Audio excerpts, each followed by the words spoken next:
Hello and a very warm welcome to the brand new edition of Parliament This Week, your weekly roundup of all important developments in Parliament. I'm Kriti Mishra and now let's begin the show. At first, let's talk about oath to the newly elected members of the Rajya Sabha. So the newly elected members of the upper house will be administered oath or affirmation on the 22nd of July. In view of the recent election of 61 members from 20 states to the Rajya Sabha and the requirement of social distancing, the oath or affirmation will be administered by the chairman in the chamber of Rajya Sabha. Only one family member or guest will be allowed to accompany each member for witnessing oath taking, and they will be accommodated in the galleries of the Rajya Sabha as per the social distancing norms. Take a look. Subscribing to oath or affirmation by Rajya Sabha members is usually done when the House is in session. When the House is not in session, it is done in the Rajya Sabha chairman's chamber. But this time it will be done inter-session in the Rajya Sabha chamber. Chairman M. Venkaiah Naidu decided this in view of the fact that quite a few of the 61 new members wish to participate in meetings of the department-related parliamentary standing committees that resumed earlier this week. Due to the need for social distancing, only one family member or guest can accompany each member for the oath taking. They will be accommodated in the Rajya Sabha galleries. Some newly elected or re-elected members of the Rajya Sabha like Dr. K. Keshava Rao and Tiruchi Siva are the chairmen of parliamentary committees. Without taking the oath or affirmation, they can't convene their committee meetings. Even newly elected members can't take part in the meetings without oath or affirmation. With social distancing norms, the Rajya Sabha gallery can accommodate 67 members. The Rajya Sabha Secretary General informed all newly elected members about the oath taking on the 22nd of this month. Those who cannot attend will be administered oath or affirmation during the ensuing monsoon session.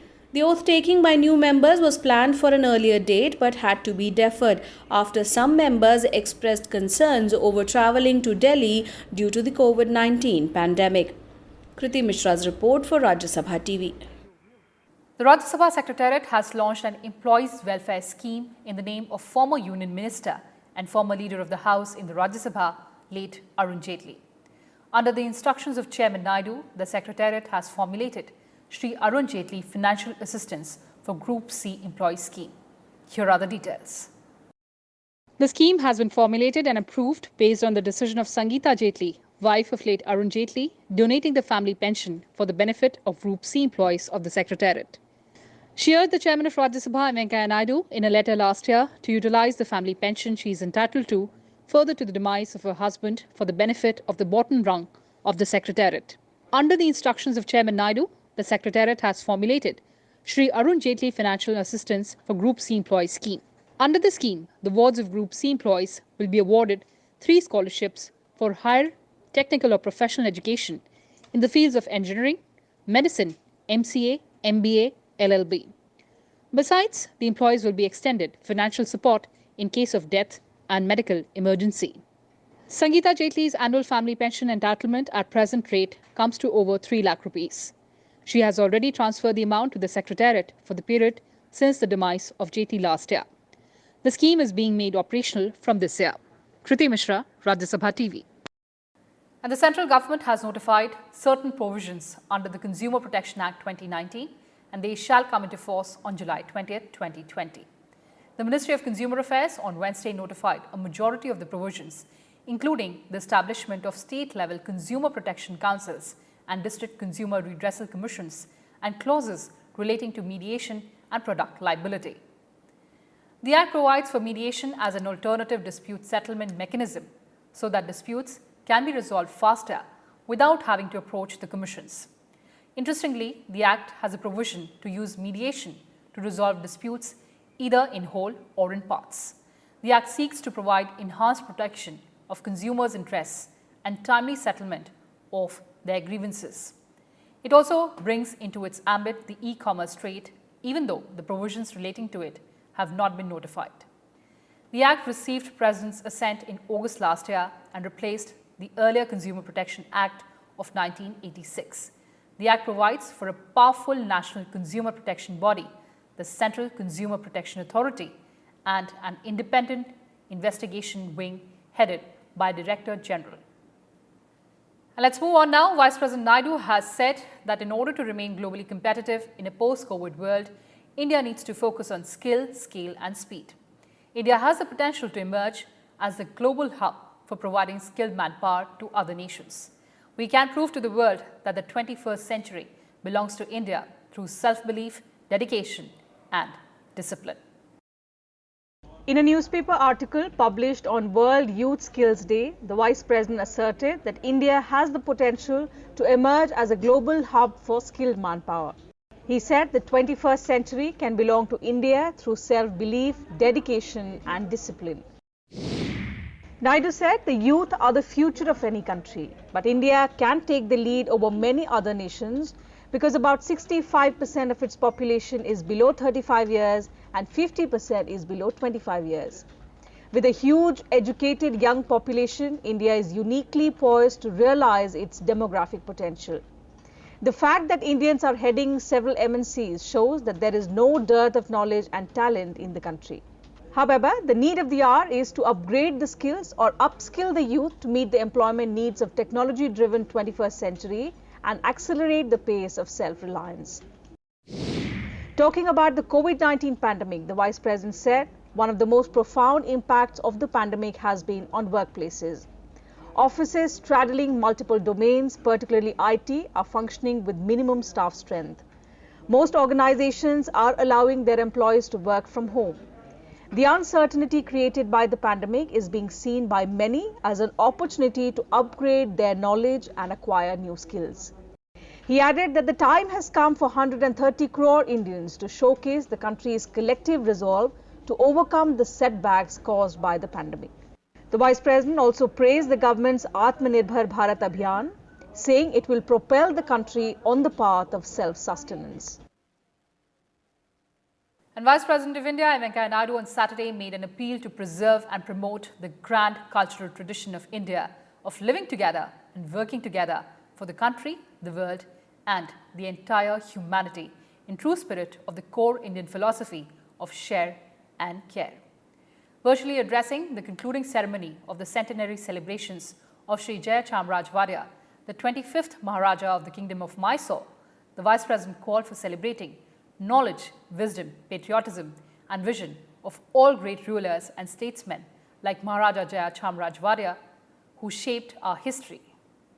It is indeed an opportune moment to remember a remarkable ruler, an ideal king and an able administrator who built a strong and self-reliant state, one of the most progressive states in pre-independence India.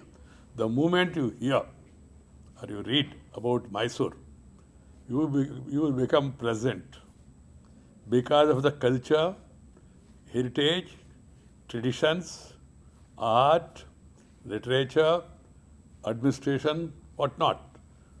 Mysore is famous for all these qualities.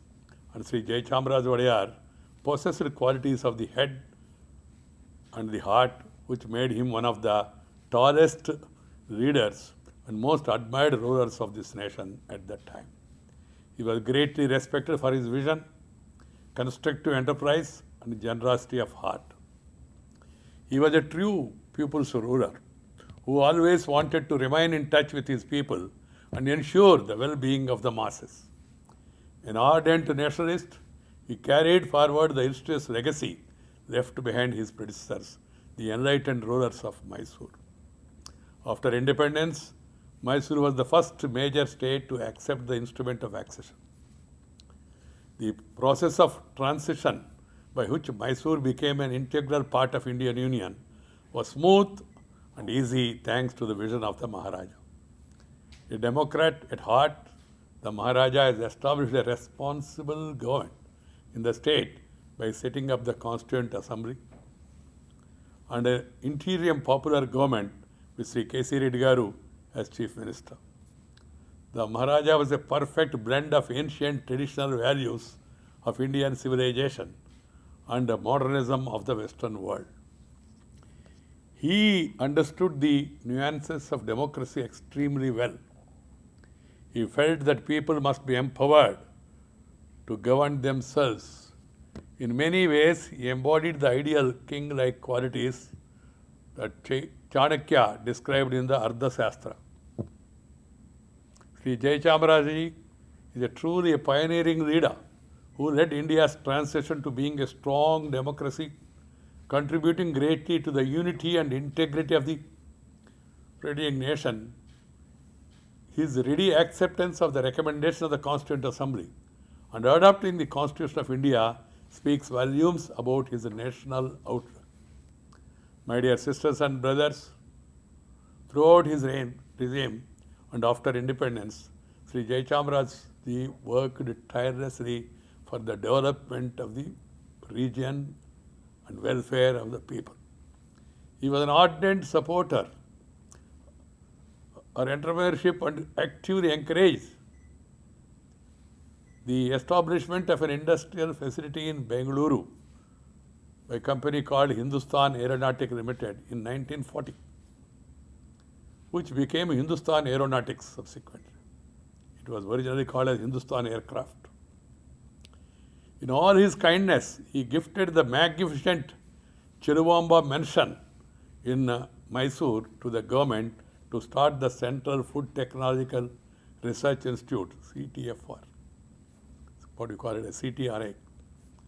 He also donated generously to set up the National Tuberculosis Institute in Bengaluru and All India Institute of Speech and Hearing at Mysore.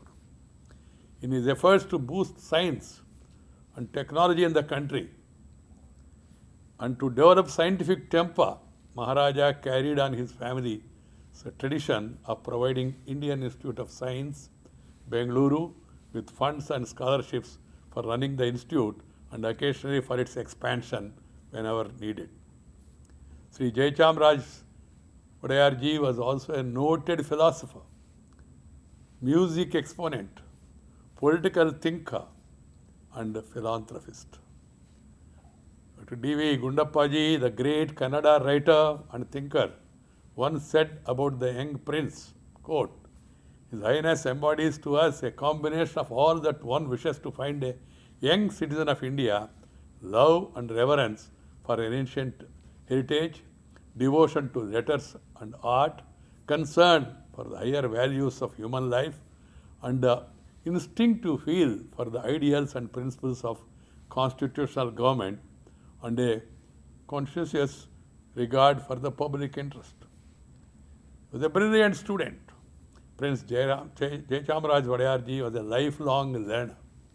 The very fact that he continued to acquire university degree till his mid-40s is an eloquent testimony for his insatiable thirst for knowledge.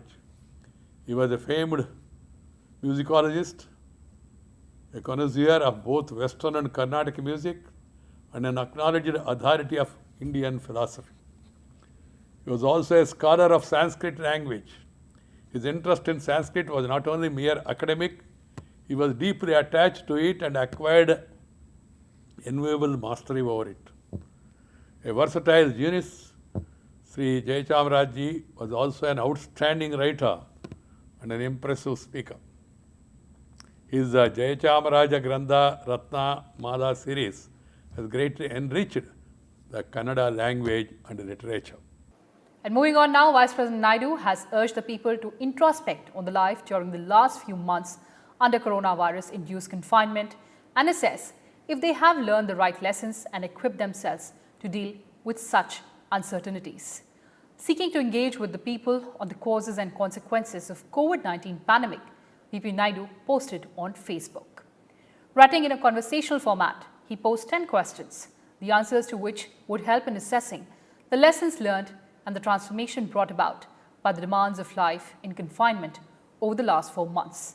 This 10-point matrix, VP Naidu said, would also help in knowing if the people have equipped themselves with necessary understanding so as to help prevent recurrence of such adversities in future. In a Facebook post titled Musings of Life in Corona Times, Vice President M. Venkaiah Naidu asked people to assess if they have learnt the right lessons and equipped themselves to deal with such uncertainties in the future. The Vice President stressed that the pandemic needs to be looked at not only as a disaster but also as a corrector. In the post, he posed 10 questions, saying that the 10-point matrix for self-assessment would help in knowing if people have equipped themselves with necessary understanding so as to help prevent recurrence of such adversities in the future. Some of the questions are: did you realize the root causes of the COVID-19 pandemic? Are you ready to make amendments to the way life was lived before Corona? Have you redefined the purpose and meaning of life? Did you identify the gaps in playing out your roles?